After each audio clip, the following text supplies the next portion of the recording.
This is just a sample of the audiobook. To get the complete audiobook, access the link posted in the first comment. Lady Shōnagon is among the greatest writers of prose in the long history of Japanese literature. The Pillow Book is an exceedingly rich source of information concerning the Halcyon period in which she lived. Yet about her own life, we have almost no definite facts. She was born approximately 1,000 years ago, 965 is a likely date, and served as lady-in-waiting to Empress Sadako during the last decade of the 10th century.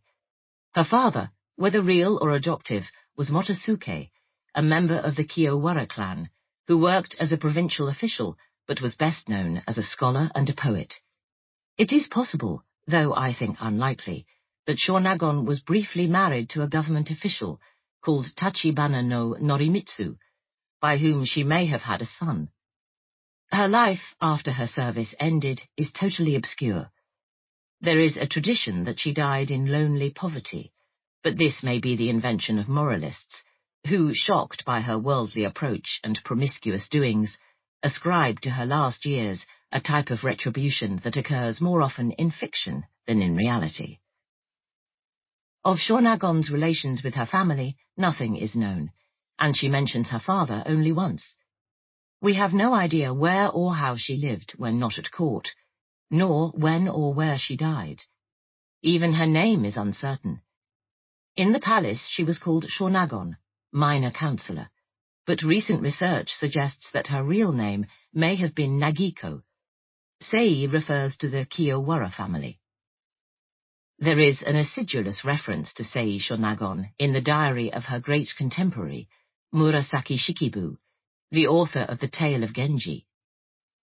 Sei Shōnagon has the most extraordinary air of self-satisfaction. Yet, if we stop to examine those Chinese writings of hers that she so presumptuously scatters about the place, we find that they are full of imperfections. Someone who makes such an effort to be different from others is bound to fall in people's esteem, and I can only think that her future will be a hard one. She is a gifted woman, to be sure, yet if one gives free rein to one's emotions, even under the most inappropriate circumstances, if one has to sample each interesting thing that comes along, people are bound to regard one as frivolous. And how can things turn out well for such a woman? This is almost our only information about Sei Shōnagon, except what is revealed by the Pillow Book itself.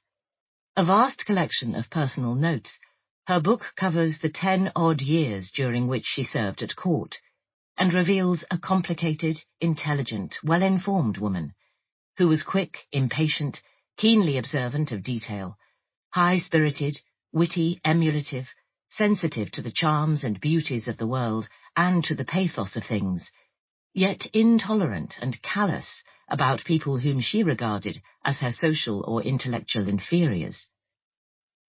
Shōnagon wrote during the great mid-Heian period of feminine vernacular literature that produced not only the world's first psychological novel, The Tale of Genji, but vast quantities of poetry, and a series of diaries, mostly by court ladies, which enable us to imagine what life was like for upper-class Japanese women 1,000 years ago.